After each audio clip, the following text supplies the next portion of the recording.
اچھا میرے بھائیوں، ایک اور کرنٹ افیئر جو آج میں ڈسکس کرنے جا رہا ہوں، ہمارا یہ جو پبلک سیشن نمبر 133 ہے، 11 فروری 2024 کے دن الیکشنز والا ایشو تو ہم نے ڈسکس کر لیا. یہ ایک اور کرنٹ افیئر ہے اور وہ تو اسپیسیفکلی ریلیجن سے متعلق ہے. آپ کو پتا ہے کہ 3 فروری 2024 کو ہماری ایک عدالت سے فیصلہ آیا خان صاحب کی عدت میں نکاح کرنے کے حوالے سے، مبینہ جو بیان کیا جاتا ہے اس کے حوالے سے مختلف لوگوں نے مختلف آراء بیان کی، صحافیوں نے بھی اور علماء نے بھی اپنے اپنے انداز میں بیان کیا.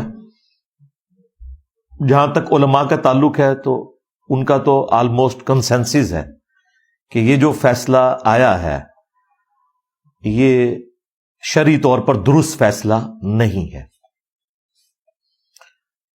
اس میں چند ایک لوگوں نے کوئی 2-4 دلائل بھی ذکر کیے ہیں، لیکن میں چاہ رہا ہوں کہ اس کو نٹی گریٹیز تک چیزوں کو ڈسکس کروں دلائل کے ساتھ، قرآن و سنت کے، تاکہ پورا مقدمہ عام آدمی کو سمجھ آ سکے. اور اس حوالے سے جن لوگوں نے کورٹ رپورٹنگ کی ہے اس عدت والے کیس کی، میں نے ان صحافیوں سے جو پاکستان لیول کے بڑے صحافی ہیں ان سے فون کے اوپر تفصیل کے ساتھ ڈسکشن کی تاکہ مجھے ان کا اوپینین بھی پتہ چل جائے. اس کے بعد جو آلموسٹ 50 صفحوں کا فیصلہ ہے وہ بھی میں نے PDF منگوا لیا تھا، اسے بھی میں نے پڑھا. انتہائی شرمناک قسم کے الفاظ بھی اس میں موجود ہیں. میں تو کسی کو مشورہ نہیں دوں گا کہ وہ فیصلہ پڑھے. ویسے اللہ کا شکر ہے انگریزی میں زیادہ تر لوگوں کو تو سمجھ ہی نہیں آئے گا، سوائے آیات کے. آیات انہوں نے برل جو ہے نا سورۃ البقرہ کی وہ عربی میں ڈالی ہیں، سورہ طلاق کی، اور اس کا اردو ترجمہ اور انگریزی ترجمہ لکھا ہے. اس کے علاوہ سارا فیصلہ وہ انگریزی میں لکھا ہوا ہے. کیٹاگوریکلی اس پہ میں اپنی ورڈکٹ تو یہی دوں گا کہ یہ قانوناً بھی فیصلہ غلط ہے اور شرعی اعتبار سے بھی فیصلہ غلط ہے. یہ تو ایک ورڈکٹ ہوگی. اب اس کے اوپر میں ڈسکشن کروں گا انشاءاللہ اس کو ثابت کرنے کے لیے کہ یہ بات میں نے کیوں کہی.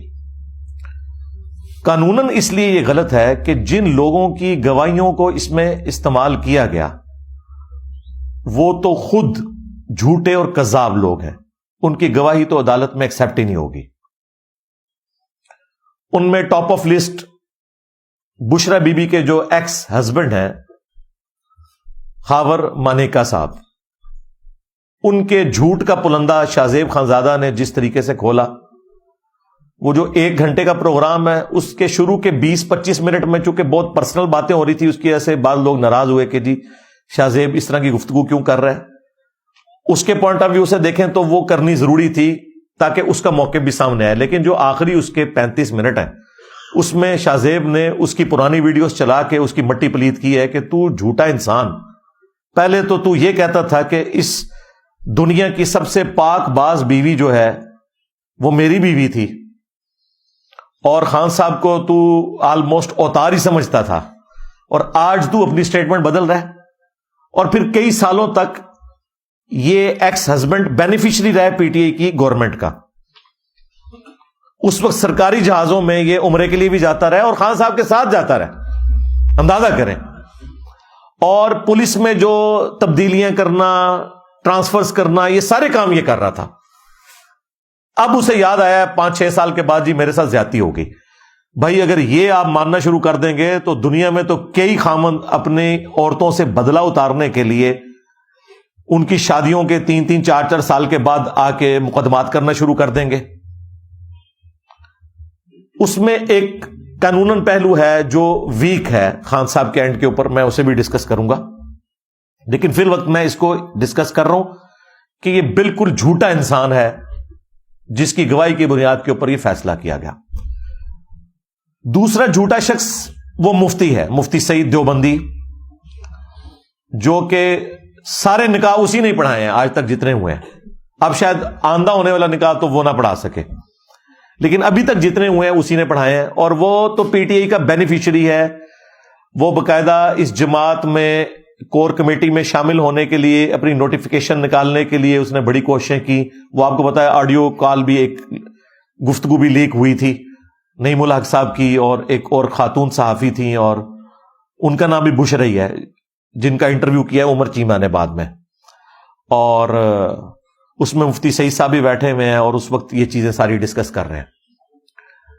مفتی کا یہ کام ہے کہ جب وہ نکاح پڑھانے لگا تو ان ساری چیزوں کو انشور کرے گا، اس وقت بھی کیا، اور پھر یہ بھی کہہ رہا ہے دوسرا نکاح بھی میں نے پڑھایا۔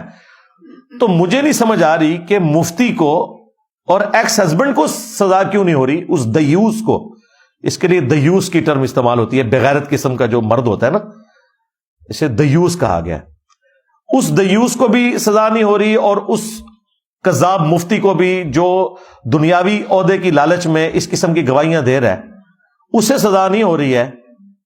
اگر قانون کو ہی فالو کرنا تھا تو انہیں بھی بیچ میں لایا جاتا۔ یہ کون سا قانون آپ نے فالو کیا؟ اب آ جائیں جو کمزوری ان کے اینڈ پہ ہوئی، وہ کمزوری یہ ہے کہ جو ریٹن میں طلاق والا معاملہ ہے نا، وہ ہوا ہے 14 نومبر 2017 کو، لیکن جو ایکچوئل طلاق تھی جو ریٹن میں نہیں تھی، اور شرعی اعتبار سے ریٹن میں ہونا کوئی ضروری نہیں ہے، ہاں اعلانیہ ہونا ضروری ہے، ریٹن میں ہونا ضروری نہیں ہے۔ وہ جو طلاق تھی وہ اپریل 2017 میں ہو چکی تھی، کیونکہ ندیم ملک صاحب کے پروگرام میں جو بشرا بی بی نے اپنا انٹرویو دیا وہ ایک ہی دیا تھا۔ اس وقت ندیم ملک صاحب ہم ٹی وی کے اوپر تھے اور ایک سلجھے ہوئے صحافی ہیں، اس وقت تو خیر پی ٹی اے کو بڑے اچھے لگتے تھے، بعد میں جب انہوں نے بیلنس گفتگو شروع کی تو وہ برے لگنا شروع ہو گئے۔